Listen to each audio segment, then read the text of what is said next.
didn't even want to be in the group, Two Live Crew at first. What caused you to go solo and become Luther Campbell?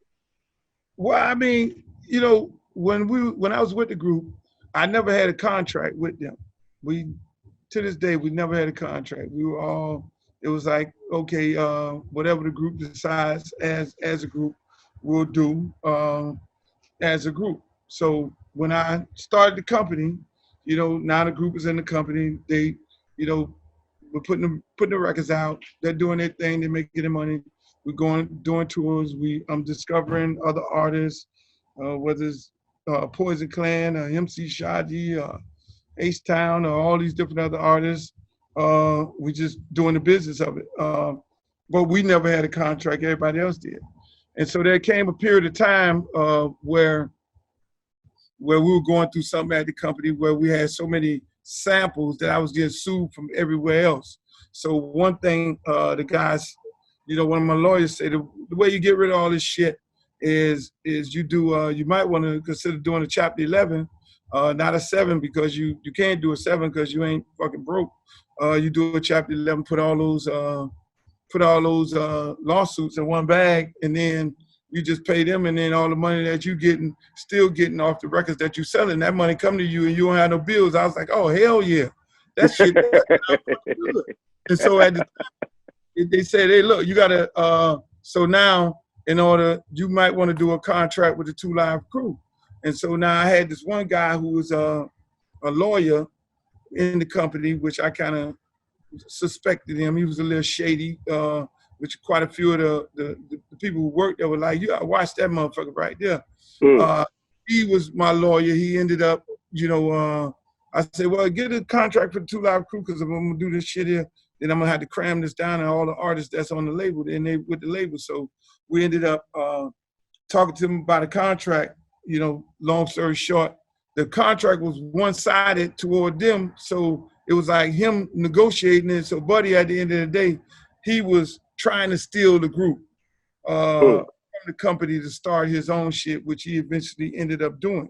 And once we did that, once the contract was all fucked up, I was like, look, I don't want to be bothered with it because I ain't on that. We ain't never had a contract. The shit that we talk about is ridiculous. Y'all really want to be with Homeboy? Y'all can go with him. You know, and I own the name at the time because we registered. I was the caretaker of it.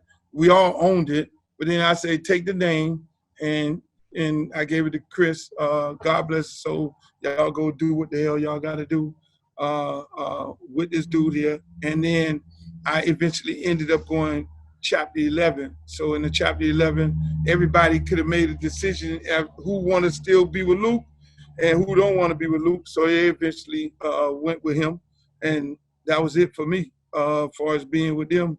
And then I ended up, while I was in Chapter 11, that's when I discovered Trick Daddy. I actually got him out of jail, and we were staying together. He came, stayed at my condo, and we just started doing music. And we did an album when I was in Chapter 11, and I had signed up. I did a deal with Island Records, and they were trying to get that motherfucker, but I had never signed up as an artist to my own company as well. So, you know, that's how that broke up, and they went their way. And how we got back was they came, they put out records, the shit didn't do nothing, and they were like, yo, man, we want to work this shit out. And so I'm, you know, hey, man, it's whatever. You know, and so Ice Cube, that's when Ice Cube stepped to me about doing a song on the Friday soundtrack. Okay. You know, he said, hey, man, I got this song I want you to do. And I was going to do it as a solo artist. And I said, nah, these dudes trying to come back and we can get this shit going. So then that's when I ended up taking that song, taking that ideal in the song, and then I made it a Two Live Crew song because I said this will bring the group back up into the spotlight because this movie gonna be big. And that's when I did Hoochie Mama. I took, because you know they were saying in the movie, the clip they sent me, the girl was saying, oh, and the dude was like, oh, you a hood rat Hoochie Mama ass bitch and all that and everything. I took that part and